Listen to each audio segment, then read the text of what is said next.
Hoje, iremos falar do uso das cônicas em astronomia.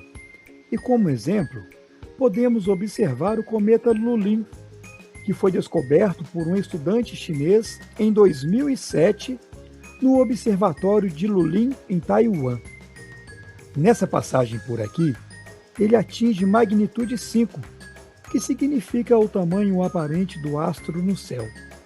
Quanto mais alto esse valor, menor a visibilidade do objeto. E pelo que eu estudei, ele está no periélio, que é o ponto da órbita que um corpo celeste mais se aproxima do Sol. É isso mesmo. Os cometas são mais visíveis quando estão perto do Sol. E quanto mais perto, mais dá para ver todas as suas partes, que são elas: o núcleo, que é a parte sólida, a cabeleira e a cauda. Eu só não entendo como é que faz para saber que o cometa vai passar justamente naquele determinado dia, justamente naquele determinado local. Dá para saber quando um cometa vai ser avistado usando a geometria analítica. As órbitas dos corpos celestes são sempre curvas cônicas. Essas curvas têm esse nome porque todas são resultados de maneiras diferentes de cortar o cone. As órbitas podem ser abertas ou fechadas. As abertas têm forma de parábolas ou hipérboles, e as fechadas têm a forma de círculos ou elipses. A órbita dos planetas, por exemplo, é uma órbita fechada. Ela é ditada pela gravidade e a força de atração mútua que os corpos materiais exercem uns sobre os outros. A órbita dos planetas em torno do Sol é levemente elíptica. E entender a mecânica dos corpos celestes sempre foi um desafio para a humanidade, não é mesmo? É verdade. Ao longo do tempo, astrônomos e matemáticos como Copérnico, Galileu e Kepler criaram vários modelos planetários com base nos dados disponíveis até então. Copérnico, por exemplo, no século XVI, formulou a teoria heliocêntrica. Se acreditava que o movimento natural era um movimento circular e, por isso, os planetas deveriam seguir esse tipo de trajetória em volta do Sol.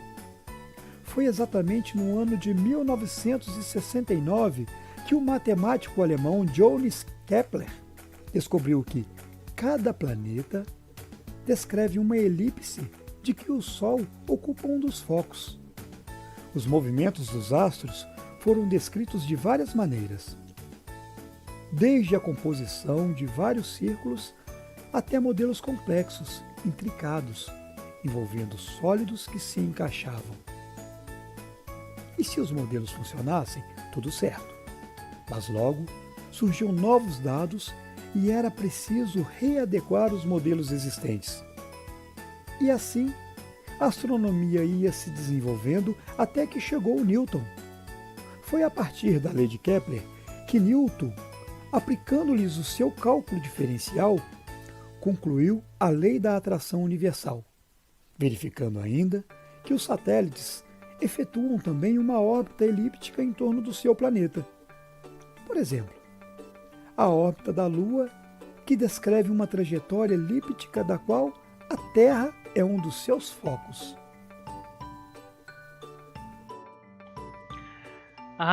O Newton? Bom, eu sei que ele formulou as 3 leis conhecidas como leis de Newton, e sei que elas descrevem o comportamento dos corpos em movimento: inércia, mecânica, ação e reação, e também a teoria da gravitação universal. As leis universais da gravitação de Newton matematizou as descobertas empíricas de Kepler, e a partir do século XVII, o estudo analítico das cônicas e das suas aplicações aos movimentos no espaço demonstram que as trajetórias dos corpos celestes são curvas cônicas. Essas leis foram bem aceitas pelos estudiosos da época, porque conseguiam descrever a maioria dos fenômenos celestes. Mas os astrônomos continuaram a usar os modelos antigos até que o Gauss entrou na história. Ah, o Gauss, outro alemão, não é mesmo? Não foi ele que ficou conhecido como o príncipe dos matemáticos? Ele mesmo. Gauss se propôs a novos desafios além da matemática. Então, em 1801, ele começou a se dedicar à astronomia. Aperfeiçoou alguns instrumentos de observação utilizados na astronomia. Ele foi o primeiro astrônomo que resolveu aproveitar os estudos de Newton. Ele calculou a posição em que um corpo celeste, que já tinha sido observado anteriormente, deveria ser visto novamente. Calculou a órbita do asteroide Ceres e previu com exatidão quando ele seria avistado novamente, ainda naquele ano, em 1801. Nossa, que gênio! Calcular a órbita de um corpo celeste que ninguém consegue ver? Isso é muito legal. Se você acha isso legal, então vai gostar da história da descoberta de Netuno, o oitavo planeta a partir do Sol, que foi descoberto antes mesmo de ser visto. Netuno foi o primeiro planeta a ser descoberto assim, não pela observação direta, mas sim por uma previsão matemática. A descoberta aconteceu porque foram verificadas perturbações na órbita de Urano, que só poderiam ter uma explicação, sendo ela que algum corpo celeste desconhecido estava exercendo sua força gravitacional sobre a órbita do planeta. A partir desse fato, a órbita do planeta desconhecido foi calculada por dois astrônomos, o britânico John Couch Adams em 1843 e o francês Urbain Le Verrier em 1845. E assim, esse planeta foi finalmente observado e batizado de Netuno. Verrier não chegou ao cálculo exato da órbita do planeta por 1 grau e Adams errou por 12 graus. Nossa, que incrível! E tudo isso só foi possível por causa do Newton, que constatou que as órbitas são cônicas. Graças a ele, podemos observar a passagem de um cometa. É só fazer os cálculos de órbita. Mas o cometa é igual ao planeta? Alguns cometas sim. O cometa Halley, por exemplo, tem órbita fechada em torno do Sol. É o que chamamos de cometa periódico. O período orbital do Halley é de 75,3 anos. Seu último periélio foi em 1985 e o próximo será em 2061. Mas nem todos os objetos que circulam no espaço têm órbitas elípticas. Existem cometas, por exemplo, que percorrem trajetórias hipérbólicas, os quais, ao passarem perto de um planeta com grande densidade, alteram sua trajetória para outra hipérbole, com o foco situado neste planeta. No caso do cometa Lulin, foi calculado onde ele ia passar e a data prevista. Esses cálculos chegaram ao resultado de que ele poderia ser visto a cerca de 1 grau ao norte da constelação de Virgem no dia 18 de fevereiro, e no dia 23 de fevereiro ele poderia ser visto a 2 graus a sudoeste de Saturno.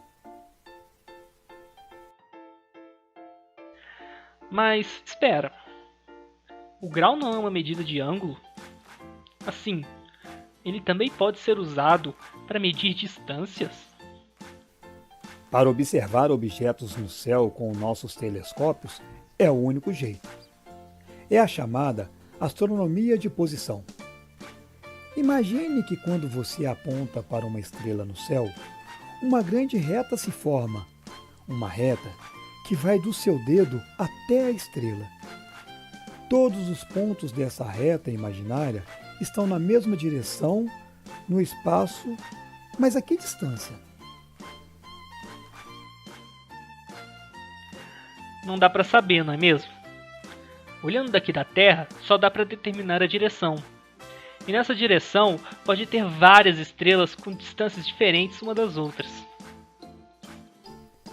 Exatamente.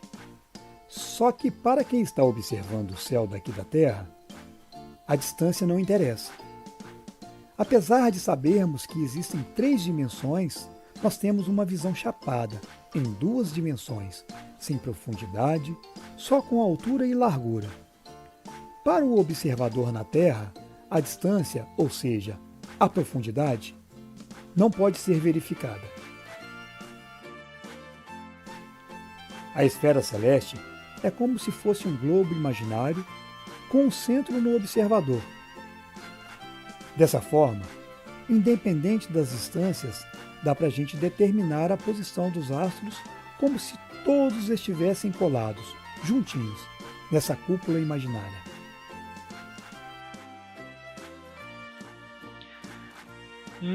Eu li em algum lugar que essa concepção do céu como se fosse uma cúpula tem origem na Grécia Antiga, justamente por causa disso, porque não dava para verificar a distância entre os corpos celestes.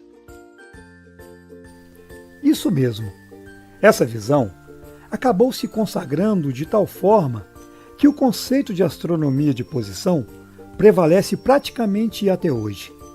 Mas, atualmente, já existem técnicas mais avançadas que permitem identificar a distância em função do brilho da estrela observada, por exemplo.